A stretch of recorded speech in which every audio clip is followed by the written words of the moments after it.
If you had to live alone, be alone, accept being alone in your family, would you be able to do it? What would show you and prove to you that living without your family is going to be easier said than done? How would you deal with the reality that you need to walk away from your family, but you just don't know if it's going to work? Well, in today's video, I'm going to talk about how to be okay with being alone in your family.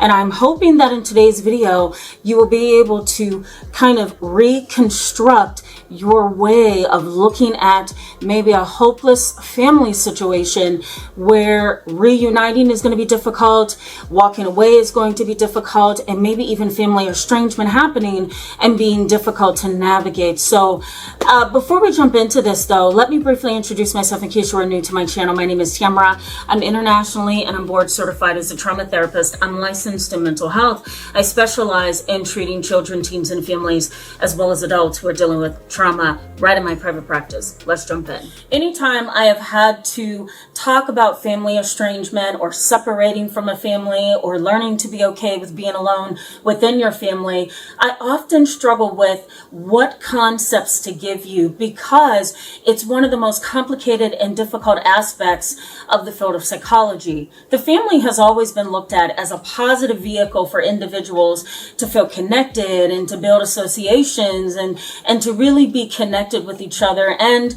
take that power and that strength within the family unit and be connected outside of the family unit to organizations and support systems and friends and the school system, and the list goes on. So family, the concept of family for many centuries has always been a positive one, and there rarely is a negative connotation to the word family. But then here we are so many decades later, and now the concept of family is shifting a little bit. We're changing because I think most of society recognizes little by little that family isn't everything. And if you have a family that's abusive, you have a family that's harmful, you have a family that really isn't healthy and grounded and compassionate and relatable, that you probably should walk away. The good part about the changing view of family within society is that you can now look at your family objectively and ask yourself, is this a safe unit?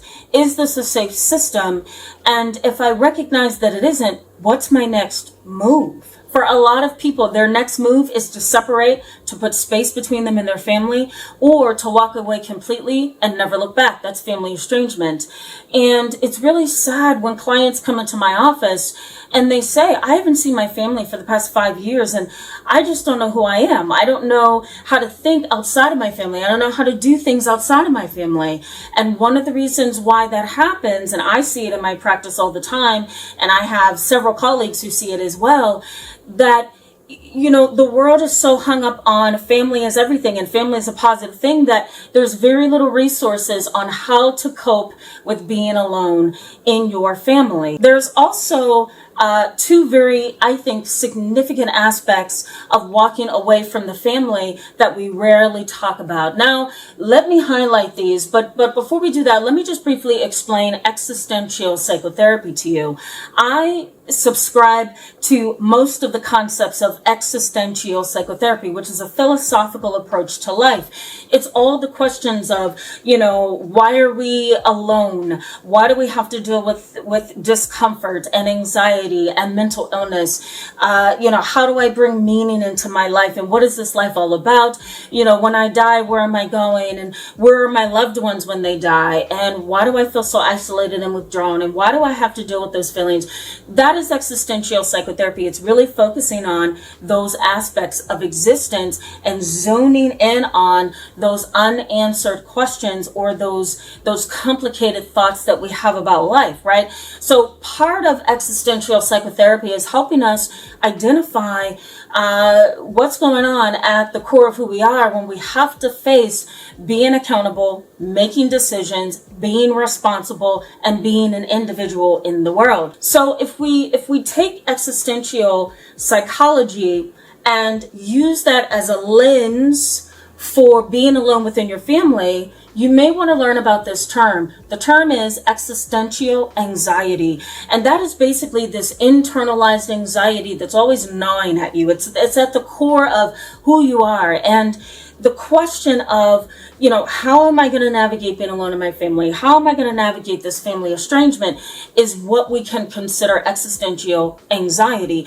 And it really is this gnawing at your consciousness and your core and your thoughts and your values and your morals and all of that, right? Your emotions. It's hard to just say, you know what, I'm going to stop thinking about this and I'm going to be okay within my family being alone and I'm going to do what I want to do.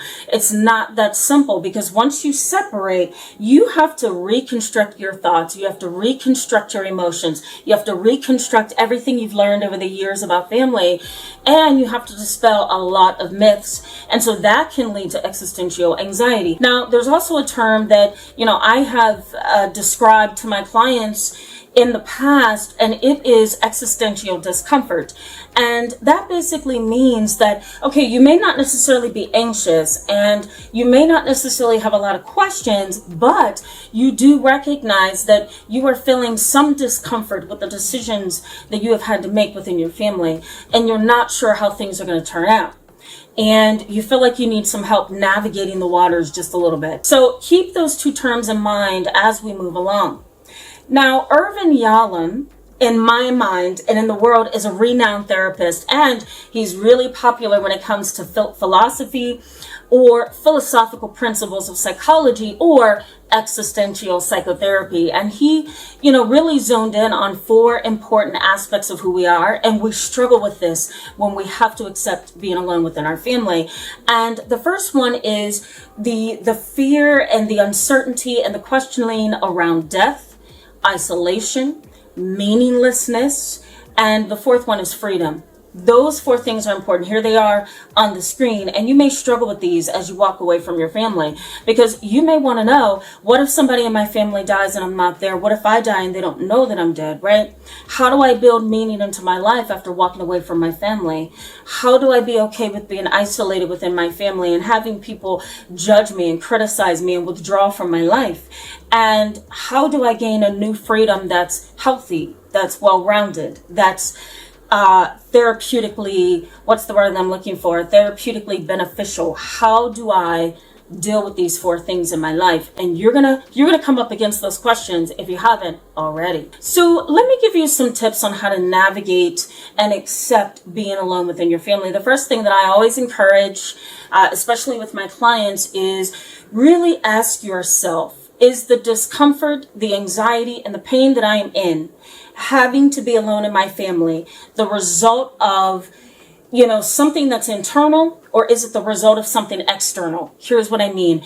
You can feel so alone and anxious being alone within your family that you start to have all these emotions about, well, maybe I should have given them another chance, or maybe I should go back. Things may be a little bit better now. Or that cousin just sent me a text. Maybe I should respond and we have lunch together. I miss her. She misses me. That kind of thing. You're wrestling with that, right? So you want to ask yourself, is my pain and is my discomfort in separating from my family the result of my own needs and desires that I want met? Or have I been influenced by my family or my society or the cultural standards of the world to be connected to my family, right? So internal, external. Internal, is it something within me that's influencing my decision to be okay with walking away from my family? And is it my internal parts of who I am, the one who's making all these decisions to walk away? Or am I struggling with the world tells me that I should do? Am I struggling with what society and culture tells me is normal and acceptable? All right, so that's the first step. Second thing I want you to do is understand the function of fear. Understand the function of fear. Now, fear is a physiological response, but it's also a psychological response. It's neurological as well. There are brain changes and chemical changes that stirs up our fight or flight system. But there's also brain regions too, like the amygdala right here on the screen, that has a huge impact on our emotional memories and what we remember in terms of, lovely times we had with family, or maybe some bad times or traumatic times we've had with family, right? So the brain is important. You want to be able to understand what you're fear serves, right? What does my fear response serve? What is the fear? What is the function of my fear? Excuse me. And what I mean by that is, what does my fear tell me that I need to do? And is it a realistic thing that I need to do? Is my fear telling me to go the right way, or is my fear telling me to go the wrong way? And how do I identify that fear is the driver here? Because you don't want to make decisions and kind of, be firm and rigid on things because of fear. You want to be able to drive the car knowing that fear is in the back seat, but that's okay because you're in control, right? So understand the function of your fear. The second thing is identify conditioned responses. Have I learned to really, just run away from all of my problems and not take the time to address them or to be accountable or to be responsible, right? So you want to ask yourself that. What's my conditioned response to my family? And if it's a negative conditioned response, and if I've learned to be helpless because of them, then maybe walking away is the best thing that I need to do. The next thing is write down what you want and what you need in a healthy family system, and kind of reconstruct your family by pulling in friends, pulling in coworkers, pulling in mentors, and people that you can honestly rely on and love and care about, and respect you and wish you well, right? So write down what you need in a family and reconstruct that. And that is okay. As long as there's proper boundaries and everybody's on the same page, you can reconstruct your family and be okay with walking away from your biological family. The other thing is educate yourself, right? Grow, learn, and then set healthy boundaries. When you walk away from your family, you're going to have a lot of things that you're going to deal with. You're going to deal with what's going on in your mind and in your heart, and you're going to have a lot of existential questions about life and why me and why them and why couldn't this work out, and the list goes on. So educate yourself to what's going on with inside your heart and your mind. But then you also want to allow yourself some time and distance from your family to grow apart from them, and then build those proper boundaries in a healthy way.